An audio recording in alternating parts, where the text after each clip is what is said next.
કેવી ગઈ તમારી બકરાઈ? ડોવે અમારી હોય બહુ જ હારી ગઈ. એવું તમે તમારે ત્યાં કુરબાનીનો ગોશ મોકલાવ્યો હતો ને? હા જવા દો ની, તમને ખબર જ છે ને આ ઘરે આટલું બધું કામકાજ હોય, કઈ જવાનું. આ અમારી શું નામ એનું, રઈસા નહીં, મારી જેઠાણી કે શું કર્યું બોલો. મેં એમના છોકરાઓ બધા મળવા આવ્યા ને ચાચી ચાચી કરીને, તો મેં તો દિલ ખોલીને એમને 200 રૂપિયા ઈડી આપી દીધી. અને મેં તો કેટલું બધું ગોશ મોકલાવ્યું હતું, કેટલું બધું 7-8 કિલો તો મેં એમને ગોશ મોકલાવ્યું હતું ને એ બી સારું. એમની ત્યાંથી આવ્યું ને તો એકલા નકરા હડ્ડા ભરી દીધા. બોલો, આવું તો આપણે કોઈ શું કહેવાય કે કોઈ દુશ્મનને હોય ના લઈએ. ઘરમાં 2 જાનવરની કુરબાની આપી તોય હડ્ડા મોકલ્યા. મેં તો એ મૂક્યો, એ જ મૂકી રાખ્યું, બહાર જ મૂકી રાખ્યું. મેં તો જરાય અડક્યો નહીં. મેં કીધું આવું તો હોય.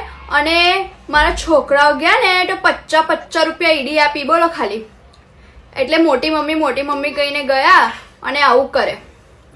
જવાડન માટે એમ બી રિશ્તેદારોથી કશું લેવા દેવા જ નહીં. માટે નડિયાલમાં નહીં ને દડિયાલમાં હોય નહીં. હવે આવજો નહીં તમે ગયા નવરા પડો તો. હવે તો છોકરાની સ્કૂલ હોય ચાલુ થઈ ગઈ તો ટાઈમ નથી મળતું. હવે હારું, કઈ વાંધો નહીં. ચાલો, અલ્લાહ હાફિઝ.